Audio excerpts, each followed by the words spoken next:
Hello dear students, today we are here to start a lecture for 10th class. 10th class का chapter number 12 electricity हमारा चल रहा है। Last class में हमने बात की थी रेजिस्टिविटी की, ओम्स लॉ की। आज हम बात करते हैं नेक्स्ट टॉपिक की।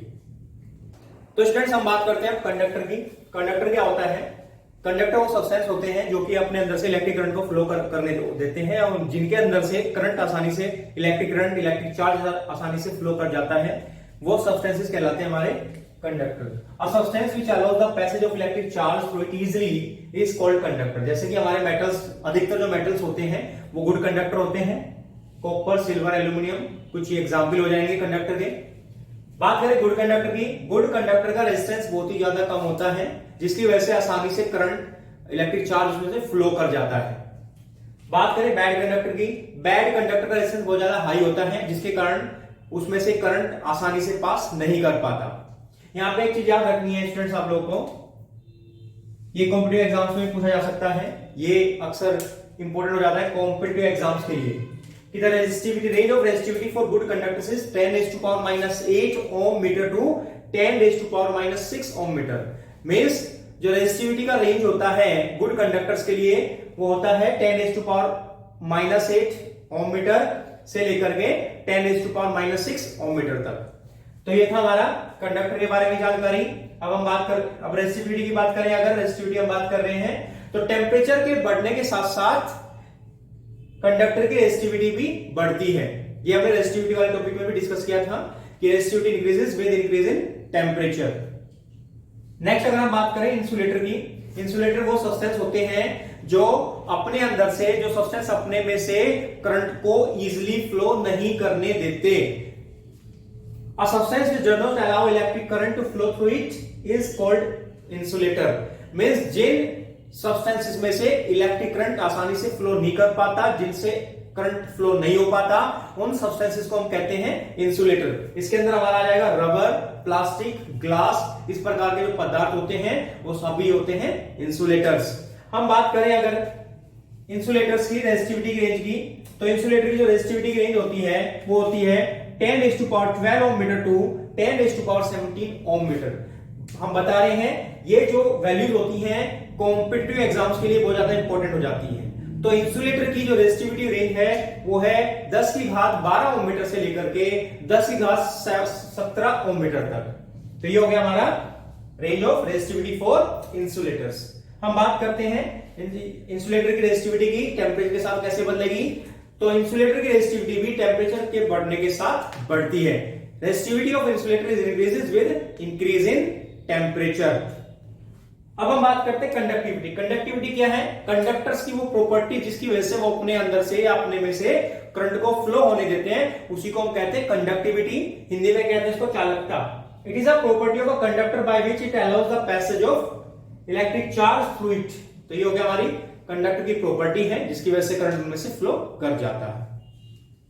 अब हम बात करते हैं रेजिस्टर, प्रतिरोधक। रेजिस्टर, प्रतिरोधक का इस्तेमाल अक्सर सर्किट में किया जाता है। तो रेजिस्टर्स वो सब्सटेंस होते हैं जो कि करंट के फ्लो को रेजिस्ट करने के लिए इस्तेमाल किए जाते हैं। A component it is used to resist the flow of electric current in a circuit is known as a resistor. तो ये वो है हमारा रेजिस्टर, हिंदी बोलते हैं प्रतिरोधक, जो कि विद्युत धारा के पथ में अवरोध पैदा करने के लिए जिन पदार्थों का इस्तेमाल किया था उनको हम कहते हैं अवरोधक या प्रतिरोधक। अब बात करते हैं हम एलॉय की। तो स्टूडेंट्स हम बात करते हैं एलॉयज की। एलॉय क्या है? Alloy is a homogeneous mixture of two or more metals or a metal with a non metal. Means दो या दो से अधिक धातुओं या एक धातु तथा एक अधातु का जो समांगी मिश्रण होता है वो हमारी मिश्र धातु कहलाती है, एलॉय कहलाती है। बात करते हैं एलॉय की रेजिस्टिविटी की। तो रेजिस्टिविटी की जो एलॉय की जो रेजिस्टिविटी होती है वो जनरली हाई होती है उसके कंस्टिट्यूएंट मेटल से। मींस जिन मेटल से मिलके एलॉय बनी है उनसे ज्यादा रेजिस्टिविटी एलॉय की होती है। Alloys have high resistivity and do not oxidize readily at high temperature.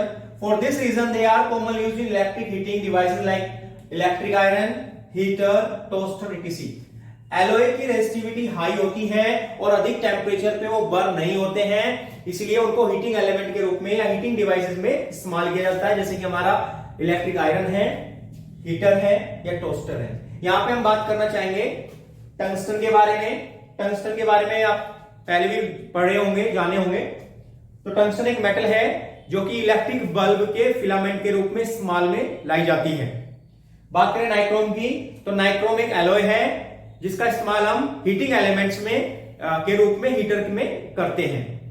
तो ये कुछ जनरल जानकारी थी जो कि 10th क्लास के लिए है और ये कॉम्पिटिटिव एग्जाम्स के लिए भी बहुत ज्यादा इंपॉर्टेंट है। ये चीजें कॉम्पिटिटिव एग्जाम्स में अक्सर पूछी जा सकती है, पूछी जाती रहती है। स्टूडेंट्स, अब हम कुछ एग्जांपल्स की बात करते हैं। एनसीईआरटी के अंदर जो न्यूमेरिकल्स दिए गए हैं उन न्यूमेरिकल्स की बात करते हैं। इससे पहला न्यूमेरिकल हम लेते हैं एग्जांपल 12.3 पेज नंबर 208 एनसीईआरटी जो इंग्लिश मीडियम की बुक है, 208 पेज पे गिवन है। 12.3 एग्जांपल बुक से उसको करते हैं। ये बोलता है how much current will an electric bulb draw from a 220 volt source. हमें करना क्या होगा न्यूमेरिकल के अंदर, सबसे पहले जो चीजें गिवन है उसको लिख लेना है। जैसे इसमें बोला गया है कि यहां पे पोटेंशियल डिफरेंस हो गया 220 वोल्ट। पूछा how much current will electric bulb draw, यानी एक इलेक्ट्रिक बल्ब कितना करंट ड्रॉ करेगा from a 220 volt source, 220 volt का सोर्स है। If the resistance of the bulb filament is 1200 ohm, means यहां पर रेजिस्टेंस हमें दे दिया गया है 1200 ओम। ये फर्स्ट पार्ट में हमें बोला गया करंट के बारे में। सेकंड पार्ट की बात करें, how much current will an electric heater coil draw from a 220 volt source if the resistance of the heater coil is 100 ओम। तो ये सेकंड क्वेश्चन है, सेकंड पार्ट है। पहले फर्स्ट क्वेश्चन की हम बात करते हैं। हमें पता है ओम्स लॉ के द्वारा, by ohm's law V is equal to I R। हमें I निकालना है तो I इज इक्वल हो जाएगा V बाय R। तो यहां से V कितना हमारे पास 220, R है 1200, तो 11 बाय 60 यहां पे आ गया हमारा और ये बन जाएगा हमारा 0.18। ठीक है 10th क्लास। तो ये हमारा फर्स्ट पार्ट था। बात करें इसकी सेकंड पार्ट की, how much current will electric heater coil draw from a 220 volt source. तो सेकंड पार्ट में भी हमें वोल्टेज या पोटेंशियल डिफरेंस गिवन है 220 वोल्ट और इस बार हमें रेजिस्टेंस गिवन है 100 ओम। हमें पता है V is equal to I R. दोबारा से हमें इसमें इलेक्ट्रिक करंट निकालना है तो हमारा हो जाएगा I is equal to V by R is equal to 220 upon 100। तो ये हमारा आ जाएगा 2.2 एम्पियर। तो ये था हमारा एग्जाम्पल 12.3। अब बात करते हैं एग्जाम्पल 12.4 की। एग्जाम्पल 12.4 सेम पेज पे है। बोलता है the potential difference between the terminals of an electric heater is 60 volt. तो हमें पोटेंशियल डिफरेंस गिवन है कितना 60 volt. When it draws a current of 4 ampere from the source, और इलेक्ट्रिक करंट कितना ड्रॉ करेंगे 4 ampere. What current will the heater draw if the potential difference is increased to 120 volt? अगर potential difference को 120 volt कर दिया जाएगा तो उस टाइम पे कितना करंट ड्रॉ होगा हमें ये फाइंड करना है। तो सबसे पहले हम क्या करेंगे, इसमें ना सबसे पहले रेजिस्टेंस निकाल लेते हैं। तो हमें पता है V is equal to I R, तो यहां से R हो जाएगा V अपॉन I 60 अपॉन 4, तो यह हमारा 15 ओम। तो रेजिस्टेंस हमारा आ चुका है 15 ओम और क्योंकि हमें अलग अलग वैल्यूज दी गई है इसलिए हम इसको V1 I1 मान लेते हैं। तो ये V1 I1 लेंगे तो कितना बन जाएगा 60 अपॉन 4 यानी 15 ओम। अब हम सेकंड पार्ट में अगर बात करें, इसी में पूछा गया है इस बार अगर हमारे पास 120 वोल्ट पोटेंशियल डिफरेंस हो तो करंट कितना होगा, हमें I2 निकालना है। तो हम बात करें वही V is equal to I R, means V2 is equal to I2R। तो R हो जाएगा हमारा V2 अपॉन I2 हमारा हो जाएगा V2 अपॉन R।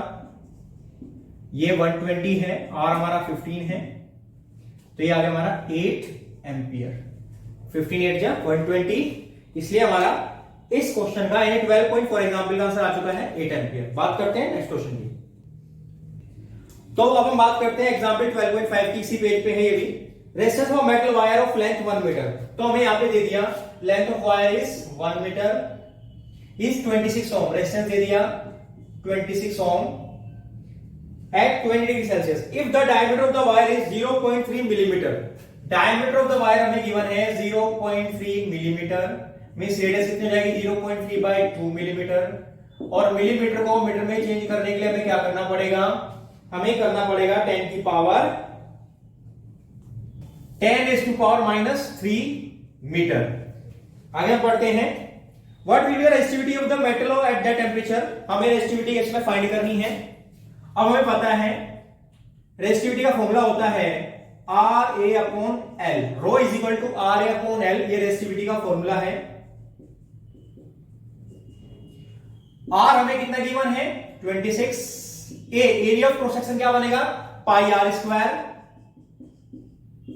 एल कितना है 1, means 26 into 22 by 7 into r square, this is r, 0.3 by 2 into 10 raised to power minus 3 into 0.3 by 2 into 10 raised to power minus 3। इसको हम सॉल्व कर लेते हैं, ये हमारा कैंसिल हो जाएगा, 13 जहां पे ये 11 आ जाएगा, तो 13 into 11 divide by 7 into 0.3 into 0.3 0.09 into 10 raised to power minus 3 minus 6, 11 से 33 carry 3, 11 से 11 और 3 14 divided by 7 into 0.09 into 10 raised to power minus 6, 9 3 से 27 carry 2, 9 4 36 to 38 carry 3, 9 1 से 9 और 3 12, एंड यहाँ पे पॉइंट जो है 2 डिजिट के बाद है इसलिए यहाँ पे पॉइंट लगाएंगे, divide by 7 into 10 raise to power minus 6, जिसको डिवाइड कर लेते हैं 7 से, ये बन जाएगा 7 1 7 कैरी 5, 7 8 56 2, 7 3 21 6 60 हो जाएगा, 7 8 56 4 7 5 35, अब ऐसे ही चलता जाएगा, यहीं पे इसको रोक लेते हैं 10 raised to power minus 6, इसको राउंड ऑफ करेंगे तो हो जाएगा 1.84 into 10 raised to power minus 6 ohm metre. तो ये हमारा एग्जाम्पल 12.5 था एनसीईआरटी बुक से। आज की क्लास में इतना ही करते हैं, मिलते हैं नेक्स्ट क्लास में।